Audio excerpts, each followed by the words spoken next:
We won't even talk about it at all. We'll bring on Evan Giddings instead. Thank God, from 95.7 The Game, where out in San Francisco, Bay Area, there's a lot going on with the 49ers. It's been quiet, not a lot of contract talks or injuries or anything. So where are you right now in terms of Brandon Aiyuk and where he's going to go? Because we've been back and forth a lot on this. It felt for a while like it was, well, this happened with Deebo Samuel, and eventually they'll work out the contract. I mean, he's only 26, and you got to keep Brandon Aiyuk and a receiver like that.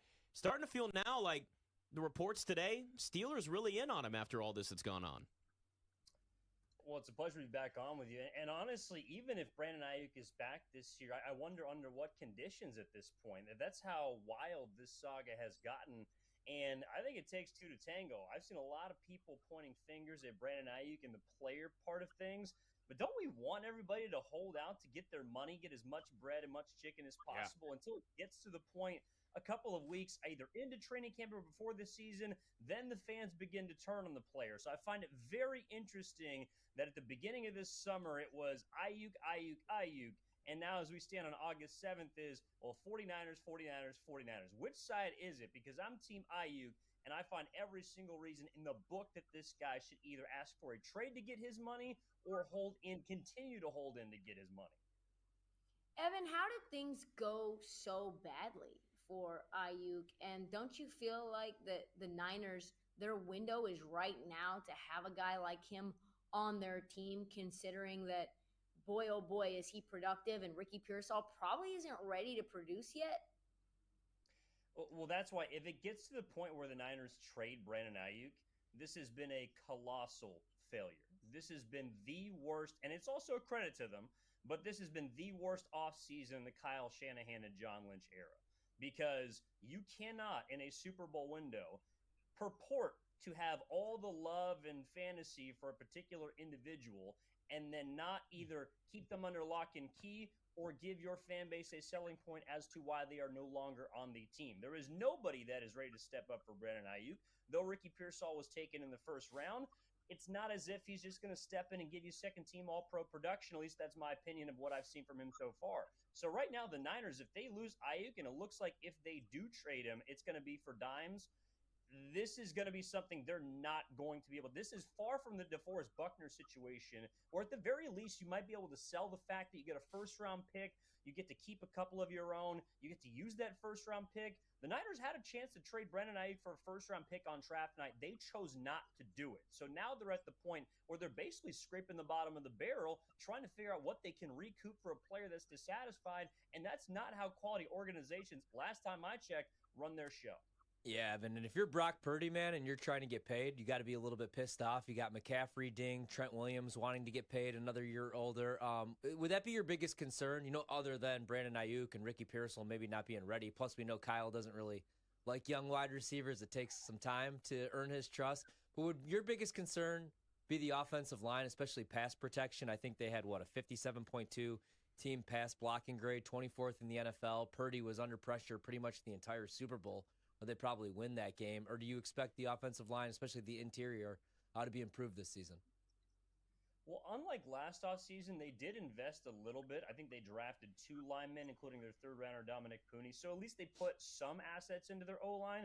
But you're absolutely right. If this is a Niners team that you're looking at and saying, what's the problem? Without Trent Williams, it's clearly the offensive line. Even with Trent Williams, it could be the offensive line, because if they're not running behind him, they can't run the ball. If he's not blocking, well, Brock Purdy's going to be under a lot of pressure this year. And if he doesn't have perhaps his best man, coverage route beater out there in Brandon Aiyuk, I'm not so sure how he's going to fare this year. Is it a red flag for the 49ers as far as, getting out of the division, making the playoffs? No. But the goal of this team for the last 5 years has been to win the Super Bowl. And if you're not operating at an optimal level, well, then you can't tell me that you're all in on this season. I cannot believe that the Niners are trying to sell us this idea that it's on Aiyuk to be a part of this team, and we're all in on focused on this year. If that was the case, he would either be in another uniform or he would be in your training camp practice pads at this point. So the Niners have just fumbled the ball, so to speak. Christian McCaffrey did in the Super Bowl. They've done it this offseason. Speaking of Christian McCaffrey, calf strain, not going to play in the preseason. Not that he needs preseason necessarily, but is this high concern, low concern? Where are we in terms of just this injury and whether or not it could be something that maybe lingers into the regular season? Well, anytime you have a depth chart, we were just talking about the offensive line, for example. If you have a depth chart that includes a rookie fourth rounder, a guy in Jordan Mason who's kind of been in the doghouse to some extent at this point in his career, everyone behind Christian McCaffrey is someone I don't necessarily want running the football in a big game. So it is a big deal. And look, he's going to be out of practice for a couple of weeks. All signs are that he points to staying healthy and getting ready for week one. But Christian McCaffrey is also 28 years old. I mean, there's a reason why Christian McCaffrey, number one, did not have guaranteed money entering this offseason. And most importantly for him, number two, wanted to get it because this is about the age where running backs begin to decline, either because they've got miles upon miles. McCaffrey had, I think, nearly 400 touches each of the past 2 seasons. This is the bell cow back. And so he wants to make sure he is prepared in case an eventual injury happens. And I think the 49ers were trying to prepare themselves for that as well. So this calf strain currently is nothing. But as we're beginning to find out with an aging 49ers core, especially the offensive side of the football, every time there is an injury, it becomes nagging. And it might keep you out, it might keep you unproductive, and they cannot afford for Christian McCaffrey to be unproductive. So, Evan, the Niners are minus 200 to win the NFC West, but there's a lot of question marks around this team. There's the Aiyuk trade rumors, there's the McCaffrey injury, there's the Trent Williams contract dispute. And like you said, not a lot of guys to step up in those guys' place. And we've seen what it looked like last year when the Niners did not have Trent Williams, Deebo Samuel, or Aiyuk, or some combination. Things got ugly. Like, what's your projection and confidence level for this team, given how you've seen things so far this offseason? I actually think they're going to struggle to win the NFC West. And I think they still get it done, but it is not going to be a cakewalk the way it was the last couple of years. And number one, because of the Niners' own camp. But number two, I'm looking around the rest of the NFC West. These teams ain't too shabby. The Los Angeles Rams are a young, up-and-coming team. Seattle had a down year last year, but they invested heavy assets in their defensive line, one of the weakest groups in the NFL. Yeah. This is not a terrible NFC West this year like it's been the past 2 seasons. So I still like the minus 200 if you're playing the favorites. But I would very much, more so than any other time in the last couple of seasons, I would look at those other groups. So if I'm projecting the 49ers, to me, this is going to be how far does Brock Purdy carry this team? Because the defense, I know Nick Bosa said less than 24 hours ago, this is the most talented defense they've had. I call BS on that. And he knows that. He's been on the most talented defensive team, and that was the very first one he played on in 2019 when they went to the Super Bowl. So I'm not so sure that this is a team that can afford those injuries. They're going to need their offense to pick it up. Yeah, and I mean, Purdy was great last year, 9.6 yards per attempt. I don't think anybody's done that since 2000, Kurt Warner. But, I mean, if you have missing pieces, probably doesn't look the same. So the concern, the offensive line. What about the defensive side of the ball? Outside the top 20 against the run last year. Now you bring in Nick Sorensen. Do you expect the defense to bounce back? Mainly like Nick Bosa to look like a Defensive Player of the Year candidate again this year? Well, I'm glad you brought him up because he's going to have to. And he's going to have to be a DPOY. And not just because the Niners need him to, but because he's the highest paid non-quarterback. Like, when you put that type of paycheck in your salary, in your bank account, you got to play like it. And Nick Bosa was good last year. Don't get me wrong. 10.5 sacks, Pro Bowl appearance, but that's not DPOY caliber play. You can't tell me that last season Nick Bosa was $6 million better than Myles Garrett, Max Crosby, and TJ Watt. He was a top 5 edge rusher, but that's not what he's paid to be. So Nick Bosa is going to have to be fantastic this season. In addition, because he doesn't have as much help on the D line. Now, the one silver lining to this defense as opposed to the previous years is their secondary looks very, very good. And they look like they might be able to survive, perhaps even not having Talanoa Hufanga at the beginning of the season coming off the ACL. And even Dre Greenlaw playing through that Achilles injury in the Super Bowl, he's not going to be available at the beginning of the season as well. So they have drafted a little bit better on the defensive side of the ball, but the defensive line will not just be the star-studded names that you're accustomed to seeing wearing red and gold, but the back end, to me, is where they're going to be able to make up for some of those losses. Talking to Evan Giddings, BetMGM tonight, also the Warriors pre- and post-game host. So while we have you, I do want to at least see what you think of Steph Curry's shooting performance so far for Team USA. Does not look like the Steph we know, does he? Well, it looked like the Steph Curry the second half of the season last year, if you're paying attention after the All-Star break.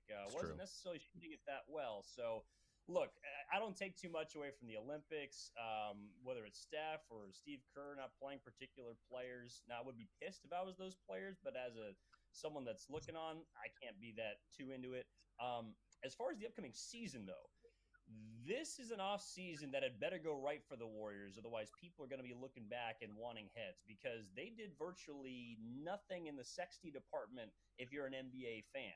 You got rid of a fan favorite, Klay Thompson. You basically salary dumped Chris Paul for another previous fan favorite in Jordan Poole, and you replaced him with a mid-level exception, DeAnthony Melton, who's coming off back injuries, and you're bringing in Buddy Hield, who can't guard you or I or anybody in this chat right here, as well as couple of other players and Kyle Anderson. So the Warriors did not do much. I think on paper, they can convince themselves that they're better. Their analytics department is telling us that they're better, but I got to wait and see because this is a Warriors team that, to me, if you're asking if they can get to 46 wins, that might be the ceiling. They could do it, and that might get you in the playoffs. It might be a weaker West this year, but I got to see it to believe it.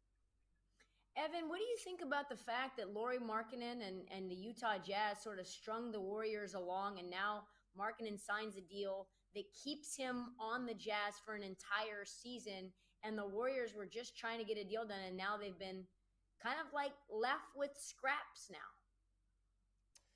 So I'm of the belief that if the Warriors wanted Lauri Markkanen, they could have gotten him. But they decided to center all of their trade packages around Moses Moody, who's fine player, and draft picks. But they were unwilling to include their two best young players, and that's Brandon Pajemski and Jonathan Kuminga. And that means that you're not going to get a player of the caliber of Lauri Markkanen. I also think that might have been the hang-up with someone like Paul George earlier this offseason. The Warriors have had chances to make all-in splashes that would court them a big number 2 player alongside Steph. I just don't think they were willing to mortgage their future, whether it's on the court or in terms of the draft room, for a player of the caliber of Markkanen. And while I think it's the correct choice long-term, it does mean that you're going to ask a lot of a 36 going on 37-year-old Steph Curry and a lot of a Draymond Green, who's also turning 35 during this season, to be better than they have before. And as we well know, Father Time generally says, that ain't happening. So we've seen it. No, Evan, we've seen it time and time again. I didn't mean to cut you off there. There was a little bit of a gap. But with that being said, do you think that there is a chance, and I know it obviously depends on what the season looks like, but could this team maybe make more drastic changes as we get into the season closer to the trade deadline? There's been a couple of names floated out there. I thought for a chance the Jared Allen signing was a little bit interesting because there was that 4-day window between when he signed and the August 6th deadline, which just passed, to make a trade. But as far as in season, I mean, you're probably looking at someone like Jonas Valanciunas. That 3 for $30 was a very interesting deal he signed in Washington. That's somebody that might add size and a little bit of skill to Golden State. But I don't think, at least for right now, that there's a big name player across the NBA, not just for the Warriors, but a big name player across the NBA that is disgruntled enough in my mind to give up midway through the season. It's going to be on a team that, doesn't meet expectations. Maybe a team like Phoenix who decides that this ain't going anywhere. We need to blow this thing up. And then if you're the Warriors, that's when you pounce. And so that's why I'm glad they didn't expend all their assets for Markkanen. I was a little more in on George or maybe Jimmy Butler. But now they have a couple of bullets in the chamber left to go out and make a big splash should they choose in the February deadline. I think that's what they're hoping for, is that someone emerges that's gettable and makes the choice for them. Yeah, Markkanen would have been a perfect fit for them without question. So we'll see, I guess, what the season brings then. Evan Giddings, great stuff. 95-7 the game. Thanks for coming on again, man. Appreciate it anytime. Thank you. It's BetMGM tonight.